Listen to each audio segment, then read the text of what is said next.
क्या आप जानते हैं कि भगवान जगन्नाथ की अद्भुत मूर्ति अधूरी क्यों दिखाई देती है?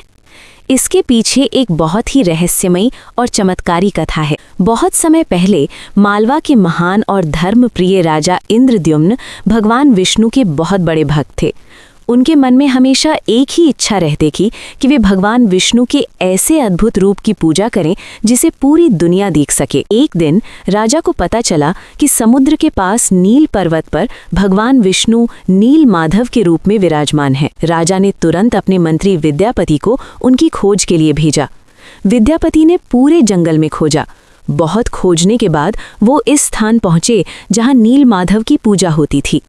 ये खबर सुनकर राजा बहुत प्रसन्न हुए और उन्होंने वहीं एक भव्य मंदिर बनाने का निश्चय किया। कुछ समय बाद भगवान विष्णु ने राजा इंद्रद्युम्न को स्वप्न में दर्शन दिए और कहा कि समुद्र किनारे एक पवित्र लकड़ी मिलेगी, उसी लकड़ी से मेरी मूर्ति बनवाना। अगले दिन सचमुच समुद्र किनारे एक दिव्य लकड़ी मिली।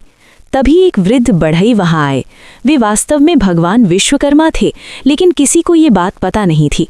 उन्होंने कहा कि वे भगवान की मूर्ति बना सकते हैं, लेकिन एक शर्त है, वे 21 दिन तक बंद कमरे में अकेले काम करेंगे और कोई भी दरवाज़ा नहीं खोलेगा। राजा ने शर्त मान ली। कई दिन तक अंदर से कोई आवाज़ नहीं आई। रानी को चिंता होने लगी कि कहीं बढ़ई को कुछ हो तो नहीं गया। अंत में राजा से रहा नहीं गया और उन्होंने दरवाज़ा खोल दिया। जैसे ही दरवाज़ा खुला, वो वृद्ध बढ़ई अचानक गायब हो गए।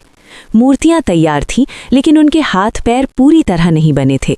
तभी आकाशवाणी हुई कि यही भगवान का दिव्य रूप है और इसी रूप में उनकी पूजा होगी। तभी से पुरी के जगन्नाथ मंदिर में भगवान जगन्नाथ, बलभद्र और सुभद्रा की वही अद्भुत मूर्तियां स्थापित हैं और लाखों भक्त उनकी पूजा करते हैं। सीख: सच्ची भक्ति में धैर्य और विश्वास बहुत ज़रूरी होता है, क्योंकि भगवान अपने भक्तों की भक्ति से ही प्रसन्न होते हैं।